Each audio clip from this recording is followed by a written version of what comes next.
Hey everyone, so today we're going to be talking about being a warrior versus a warrior. Especially as a business owner, it can be tough.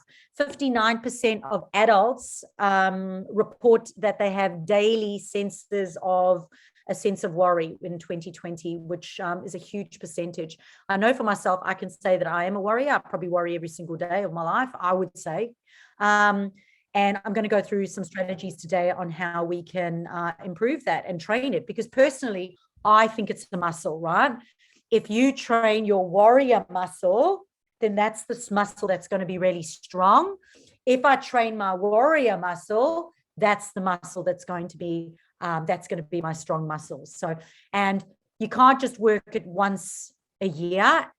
Like, you can't expect to have Michelle Bridges' arms after lifting one dumbbell once a year. It doesn't work like that. So I'm going to share with you some strategies today around that. And at the end, I am actually going to take you through something as well. So if you want to stay for that, I'm going to help you to be able to use this therapy for yourself on yourself. And I know I find it highly beneficial. So many business owners feel down, especially after the end of financial year. They're looking at their finances, they're looking at their tax, they're looking at GST. And now with the looming recession, it can really make people worry a lot more. So my question is, what are you going to do about it? Okay, what are you going to do about it? And that's what today's session's about. So what muscle are you training, and what muscle are you giving strength to, the worry muscle or the warrior muscle? So today I'm going to talk about the warrior versus warrior, and I'm going to talk about how you can build your faith and your belief muscles.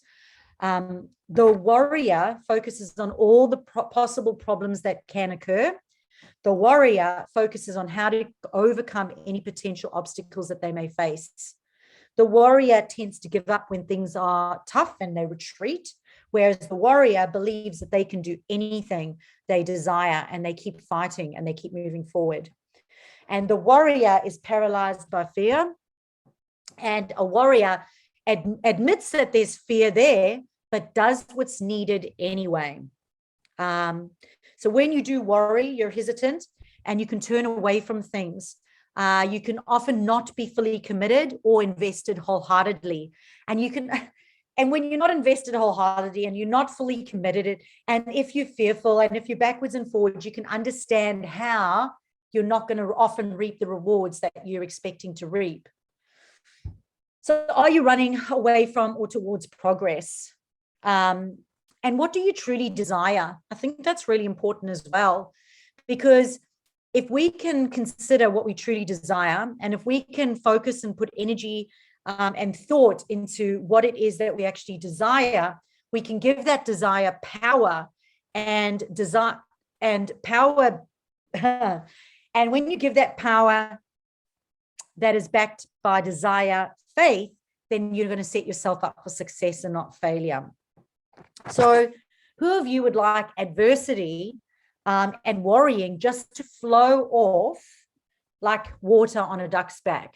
And for me, that's such a great metaphor. You know, I often talk about this dickhead bubble. When stuff hits you, you've got a strong dickhead bubble and things just bounce off and you're nicely protected.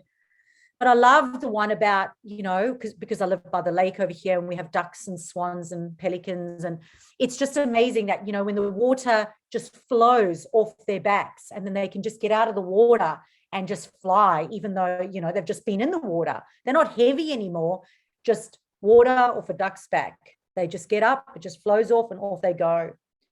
And I personally would like to be like that. So having been worried and down recently, I was like, what can I do about it? So research, I always research things. I like to empower myself. And this is some of the stuff that I came up with. And I think number one always comes down to awareness. If you're not aware that you're worrying, then you're not going to be able to do anything about it. So I think that if you were to put a box in front of you, and you were to put all your thoughts and your negative thoughts into the box, what do you notice constantly comes up and is in that box? And that was huge. I was like, whoa, how negative and terrible that box would be. Like, it would be so festy. So part of your homework is take a box, an imaginary box or real life box, put it in front and go, what are the negative thoughts that keep coming into my head? And put them into that box so that you can be aware of those thoughts. You can transform those negative thoughts and you can make them become magnetic positive thoughts that will bring you prosperity and help you be a strong warrior in business only when you're first aware of them. If you're not aware of them, nothing's going to change. You're not going to deal with them. And when it comes to money, money is energy. So you need to check your attitude and your thoughts and your feelings around incoming and outgoing money. Your thoughts backed with feelings will create your reality. So if you just think it, it's still not great. But if you think it and feel it and get uptight and anxious about it, you give it even more and more energy to bring it into fruition. And that for me was huge because I was like, well, I'm having these thoughts, but not only that, I'm entertaining those thoughts. I'm engaging those thoughts. I'm watering those thoughts inside me. And of course, that's creating my reality. So your thoughts backed with feelings will create your reality. What are you often thinking that is not helpful? Put that in the box, become aware of it and think, what can I do with that? Number 2 then is acknowledgement. It is completely normal to have setbacks, unforeseen circumstances, letdowns, failures, and problems in your day-to-day life. It happens to everyone. Has everyone here on this call today been let down recently, had a failure, thought something was going to work out great and it did not work out great, worked really hard at something, but it didn't work? Like, I'm sorry, but you're not special when it comes to that. It's completely normal. Every single one of us has it, but it's what we do with that. It's what we're going to do about that. So understand that all of those succeed in life, start off, have a bad start, go through heartbreak along the way, and often go through crisis. But often in a crisis is where the turning point is. And again, the turning point, are you heading towards or you're heading away from? And I think that that is just so important for me to ask myself now, am I going forwards or going backwards now that I'm aware and I'm acknowledging those feelings? So as soon as you can accept adversity as part of the destination and then make a choice to run forwards, the sooner you'll find success. Because faith is the only antidote for failure. And when you acknowledge something, you're not accepting it as failure. We're not giving failure power because we're acknowledging it. So number 3, another A word, action. Because that's great. You know what? We can be aware of it. We can acknowledge it. But what are we going to do about it? And that comes down to action. And when it comes down to action, it comes down to 2 parts. What are you choosing to do to help you cope with unexpected adversity that's around the corner? Okay, so it's kind of like a preventative measure. And then number 2 is, what do you do? What is your plan? Like, what is your disaster plan for when it actually happens? So that you can almost take out the manual and go, okay, here we are. We're going through worrying. This is my manual for how I'm going to get through it. Okay, it comes down to empowerment. So it's the preventative measure, and then what am I going to do when it actually happens? And I think we need to be prepared. If you think you are beaten, you are. That's hectic. I know, when you just say it like that. If you think you're beaten, you are. So here are some tips that are going to help you go from warrior to warrior as a business owner. And as I said, really, really grateful. We got 2 people on the call today, Alison and Damian, both who are, involved in this transformation sort of frequency space as well, with anxiety and stress and money mindset. So if I leave out anything, write it down. I'd love it if you could share it with everyone. Or if I have said something and you believe that you can expand on it because it's important, please feel free to do so as well. As I said, some of my tips. So number 1 is visualization. Give your desires power by refusing to give up. Concentrate your thoughts on who you want to become and how you want to live. Make it a daily priority. Make it a daily priority. And some of us get slack. We get so caught up in the day-to-day stress and the day-to-day going ons of everything that are we actually taking time to actually visualize what it is that we want. So, you know, whether or not it's 10 minutes per day to wake up and visualize. Number 2 is belief. If you repeat a lie, you'll believe it as truth and you'll create it. That was another hectic statement. So I'm going to say it again. If you repeat a lie, you'll believe it as truth and create it. So if you don't believe, you won't receive. So limitations are only what you set up in your own mind. Limitations are only what you set up in your own mind. So again, we've just got to be aware of it. We've got to acknowledge it. We've got to take action on it. Number 3 is auto-suggestion. Faith is a state of mind improved by auto-suggestion. Develop your faith by using affirmations to train the subconscious. And in Spotify, there's a playlist that I listen to once or twice a week, which is called, I will share it. I think it's called, let me find it for you. Here we go. Here we go. It goes straight to your subconscious mind. I am affirmations for success. I have also, it's backwards. I have also put it inside the VIP group for those that are VIPs. Just give me a sec. I'm just going to turn it around so you can actually see it quickly. Here we go.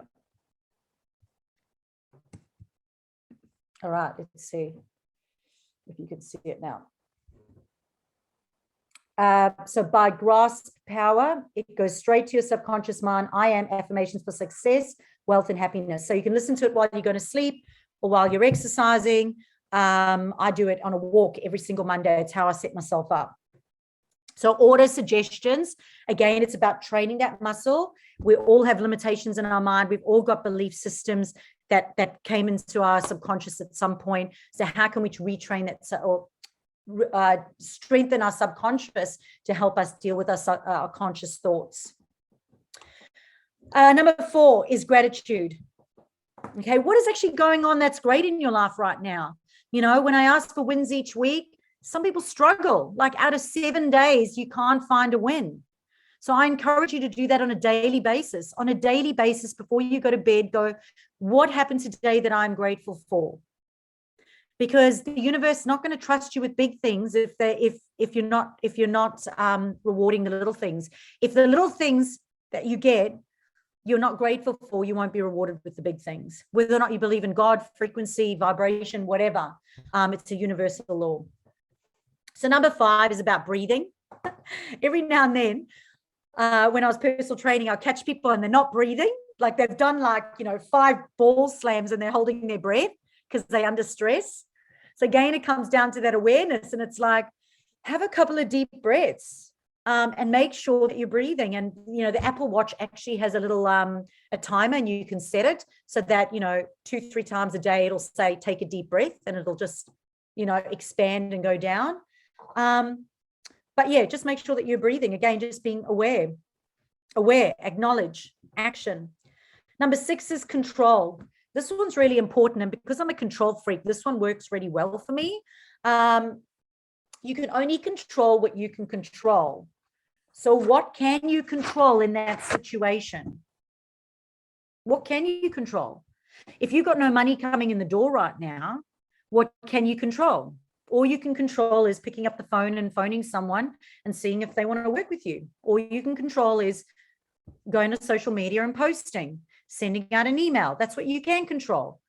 Worrying is not going to do anything about it. So what can you control, and focus on that thing? Number 7 is taking time. And we spoke about this with number 1 with visualization, but take the time to strengthen your warrior daily. So like I said, I joked last week when I said to you, I was just feeling a bit run down. I don't know if it was the full moon or whether or not it's hormonal, but I was just feeling just a little bit like sensitive, which happens to me occasionally, believe it or not. I'm not indestructible. And when it happens, I completely do not like it at all. Like it's the worst feeling ever. And I don't enjoy it.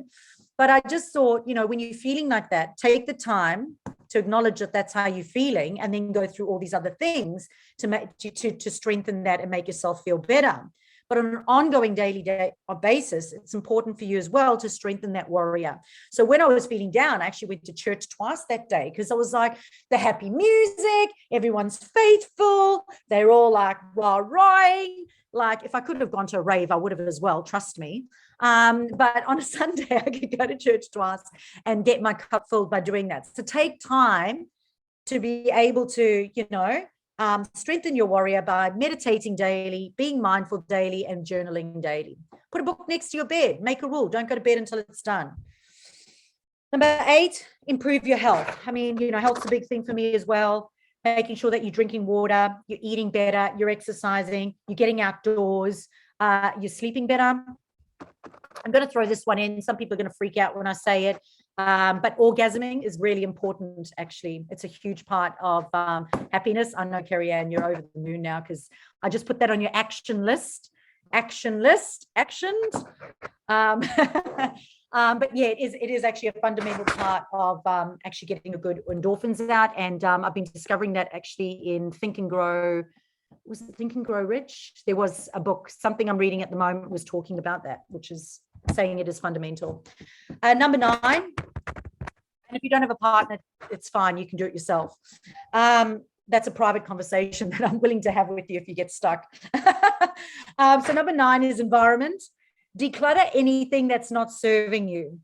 Okay, your physical environment. So we talk about your physical environment, your energetic environment. You can see I've got a few crystals around the house as well, but things that aren't helping you, and that includes your relationships and the friends and the family and people around you. Getting them in check is really important, and deciding whether or not they actually need to be there or not. But surrounding yourself with positive people that are on the same journey as you, like these Mondays, is fundamental for your success, because we're all going through the same thing. We're all going through the same thing. We're all at the same stage, and we're all here to support each other, which is awesome. But as I said, even decluttering your inboxes can really help, like unsubscribing from things as well, to just take away that overwhelm. And actually, Sandy Forster would talk about also getting rid of things. So selling furniture and things that you don't want anymore, actually getting rid of them can also be helpful. Number 10, one of my favorite P words is play. Okay. Allocate time to play and be creative. Include activities in every day, not once a week, not once a month, not once a year, but include activities that bring you joy and make you laugh, so that you can fill your joy cup. Music, dance. I remember being in Worrier camping one winter, and it was freezing cold. It was like 0 degrees, and we're camping. And when I got up to take the dog to the bathroom first thing in the morning, it must have been about 6 a.m. There was fog all over the creek, and there was a little cabin. We were camping, but this person was in a cabin. She had like the happiest music going, and she was dancing and singing like no one was watching. Either she was still up from the night before, but I'm hoping that she just woke up that morning and just felt that is how she was going to start her day. And I remember taking the dog for a walk thinking, how awesome would it be every day to wake up, put on some dance music, like listen to the happiest music right then and there, get your boogie on in the kitchen and sing and dance and just start your day like that. Because I listened to her and I thought, whether or not she was on drugs or not on drugs, I was like, I wanted on that action. Like, it just was so enlightening. So now I actually do it. I don't do it the first thing in the morning, because obviously everyone's still sleeping and doing stuff, but I do it when I'm cooking dinner now. So I've got Google Home. I put Google, and sometimes I'll just say, I'm not going to say it now, hey Google, because she's going to listen. Hey Google, play happy music, play the happiest music, play dance music, play rave club music, and And I'll just have a little. Oh, found these results on Snapchat. Told you, there she is in the background. So, and you know, so music and dancing really, really important. And I know even at the gym now, they've got a couple of dance classes, and I thought I'm going to go in there and do some Zumba and do some dancing and just do some crazy stuff. So dance like no one's watching. And again, we're not talking about once a year, all right? Once a month, once a day, be fantastic. Number 11 is allocate specific time for worrying. Now, I have done this one before. I've gone, and for me, it's like, I'm going to throw a tantrum. I'm going to be so angry. I'm going to name call. I'm going to swear. I'm going to like seriously throw the biggest 2-year-old tantrum ever. But I'm only going to do it for like, I must be honest, normally I give myself about an hour. Like, I give myself an hour. And then after that hour, that's it. And you know what? Now I get to like 5-10 minutes and I go, well, this is a waste of my time and energy. I know at the end of the hour, I'm going to stop. So why don't I just stop now? So specific time for worrying is another one. And then the last one, obviously, is get help. As I said, there's so many professionals out there who have different types of counseling, therapy, transformation type work, or personal development type stuff. But if you really, really, really are getting down, go and get some help. And you know what the irony is all coaches have coaches. Like any good coach in the world has coaches. You know, I have coaches. I have people that I go to for help and I get coaching with to make me a better coach. Because if you want to be a good coach for someone else, well, you're going to be no good to anyone unless you take care of yourself. You're not going to be a good partner. You're not going to be a good mum or dad or friend. Not if you're unable to take care of yourself first and fill your joy cup first. So make sure that you reach out for help and get the help that you need. And if you need any referrals to anyone, let me know as well.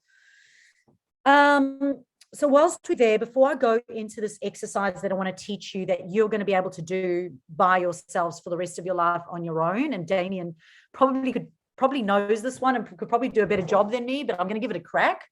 But does anyone, or Alison and Damian, just with regards to what it is that you teach with worrying versus worrying, being a warrior versus a warrior, is there anything that you'd like to add or expand on based on what I've said so far?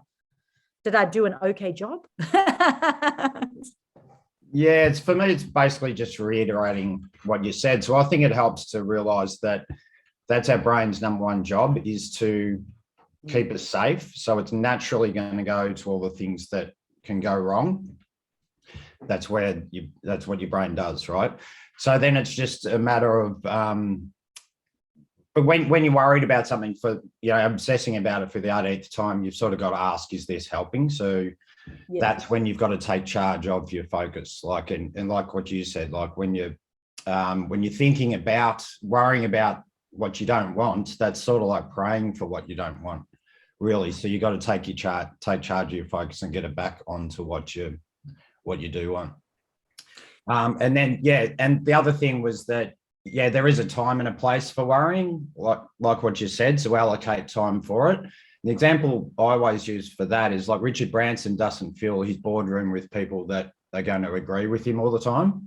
There's those sort of worrying type people that come up with, you know, what can possibly go wrong. So there's a time and a place for it, but it's just when you're doing it over and over again, it's not really helping. So it's a matter of like you said, allocating time. So whether that's in the morning or whatever, when you set your goals for the day, but then also what could go wrong, and sort of allocate time for it. And with the visualization part, like I'm a massive believer in visualization. So I don't know whether everyone agrees with this, but I use the 90-10 rule. So it's like 90% you're visualizing everything that you want and how you want things to go, but you allow that 10% to, you know, to think about, visualize, okay, when things inevitably do go wrong, how am I going to respond to that? You know, who am I going to be in that sort of circumstance? So that's a part of my visualization. That's about it, I think.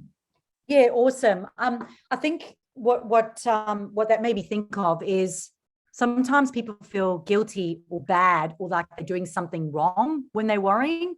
So they lock themselves away. That is the worst thing that you can do. You need to get out and you have to go and put yourself in those situations. Like I said, so I'm going to say it again. I took myself to church twice in one day. I went out to the beach.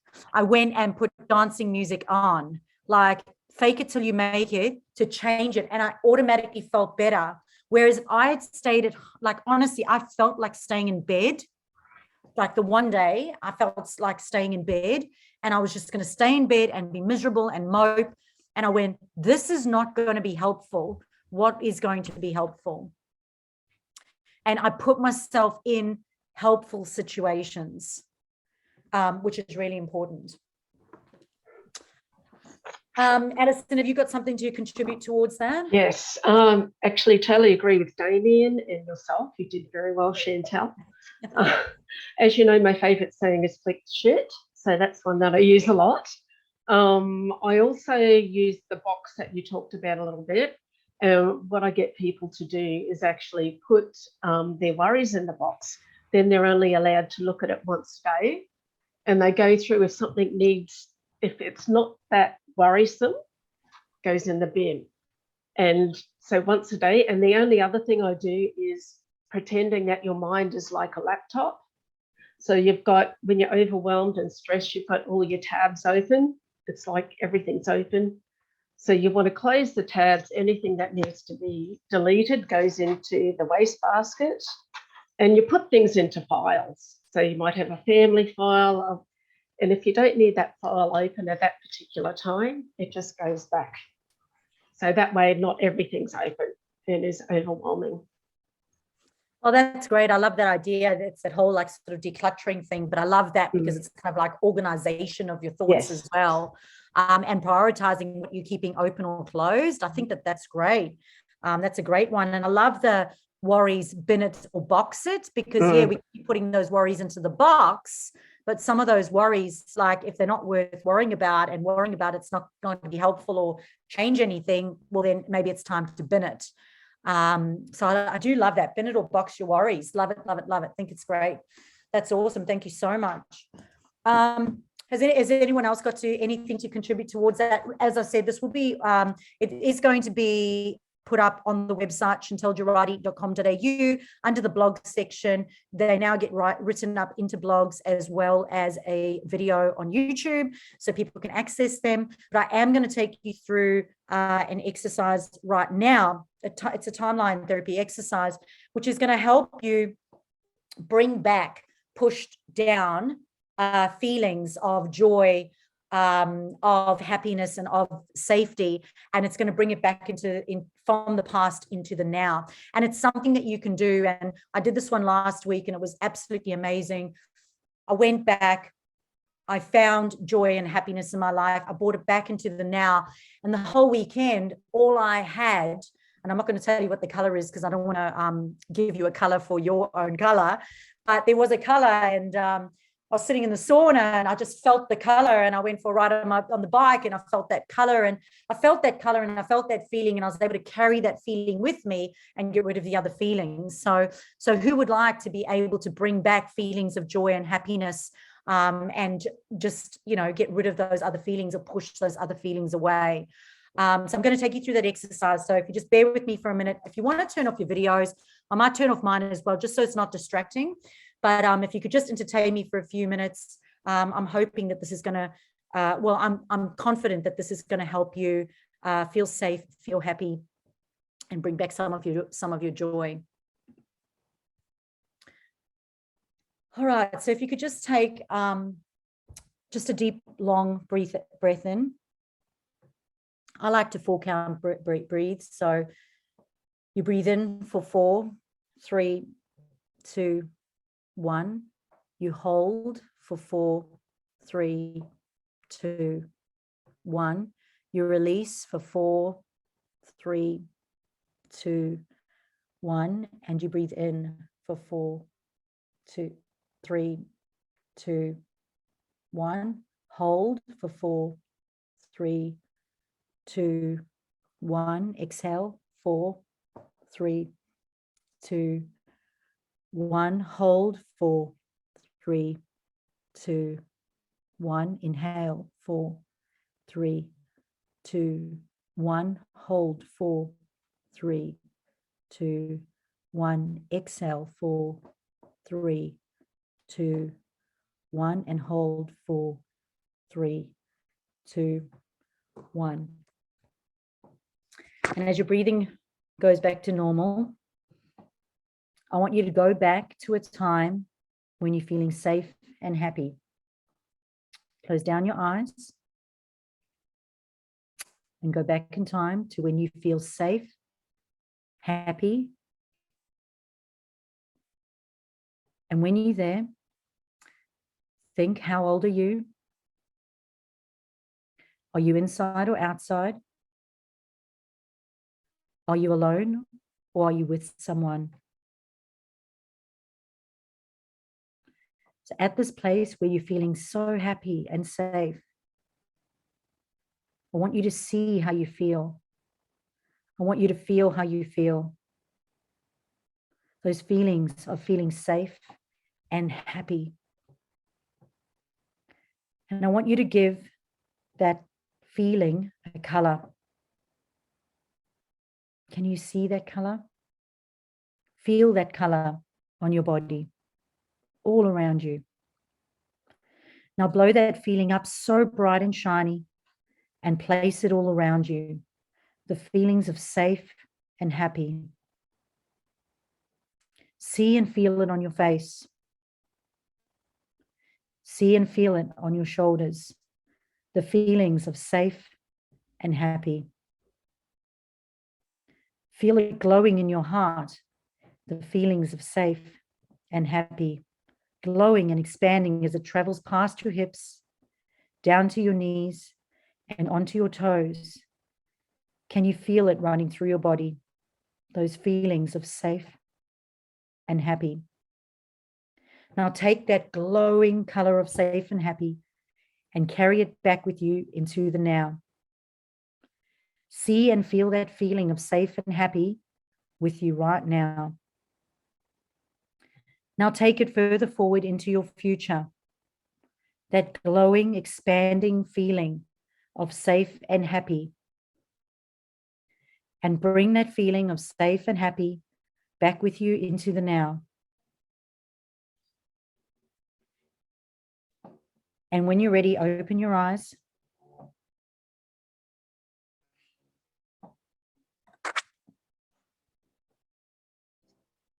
How are you feeling?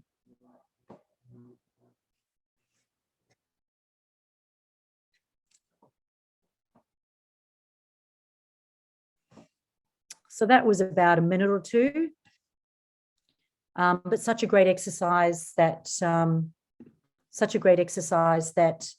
I do with my hypnotherapist that he took me through last week. And I thought, how awesome is it that you can access those past feelings, those past memories, access them, give them power, blow them up, and then bring them forward with you. It's such a powerful tool. And I thought, even once a week for 1 or 2 minutes, just to feel that feeling and just go grab those feelings that you need, that are there for you to access and bring them with you into the now and then forward. How amazing is that? At the end of the day, it comes down to frequency, and the frequency, like attracts like. So if you're feeling safe and happy things are going to be attracted to you, because energy is the same. It's the same as vibration. And if you change your vibration from worrying to being a warrior, not only will you feel better, but you'll be able to attract more positive experiences into your life. So how's everyone feeling? Thank you, Chantal. That was lovely. Feeling amazing. You feel safe and happy? Absolutely. That's awesome. What I find really interesting is that, like, in a couple of days' time, something will happen and you'll go, oh, hold on, normally I'll throw a tantrum in that situation, but I didn't. I felt good. Why do I feel good? And it'll just be because you've carried that feeling with you, which is really awesome. Damian, I don't know if you've got anything that you'd share. You might have an exercise or something that you can do. throwing you on the spot. Yeah, so in regard to what? Just trying to strengthen yourself for less worrying, strengthen your belief systems. I mean, that was, you'd call that timeline therapy, is that right? Yeah, so it's basically the exercise I would do is like what I was explaining before, where you're visualizing everything that you want to, the way you want things to go. So you're sort of training your body, or your muscular motions, everything, how you want things to go. So you're reacting in that way, but then also, how do you respond when things don't go your way? So visualizing that as well. So it's just a similar exercise to what you've done there, really. Yeah, thank you. So, sometimes when you're feeling so stressed and so tight inside your body, it's hard to visualize things going well. It's hard to see things working out when you're feeling like that. So for me, that's why I thought that exercise is so good, because then you can go grab a positive feeling and bring that positive feeling back with you, because when you have those feelings, it's a lot easier for you to think about positive things and visualize your future, positively. Yeah, that's really awesome. Does anyone else have anything else to say? Yes, Daryl, thanks so much. Very powerful. Let's have a look. Oh, I thought you said it was annoying how some people don't feel like that. And I was actually going to say that when I come back from my hypno and NLP sessions, often I'll come back and I'm feeling so good and I'm happy. The other day when we went for dinner at the Indian restaurant, my one twin said to me, "Mom, you're really annoying me. You're so calm and laxy daisy. It's frustrating me." And I said, "Oh, would you prefer me not to be?" She was freaking out, like. But how awesome is that? So remember that exercise, guys. It's just a visualization exercise which you can easily do yourself, just in a quiet space, breathing, taking yourself and going and grabbing those emotions and bringing those emotions back with you. So next week we're going to do a quarterly content plan, because I know we're at the end of July right now, and I'm like, we've got to kind of map out our content for the next sort of quarter. So we'll do a quarterly content plan, which will be around your social media and obviously your email marketing as well, because it all relates. And for those of you who want to show up, that would be great. I'll be those here. of you, Jane will be there. For those of you who stuck with your content, we'll see you then.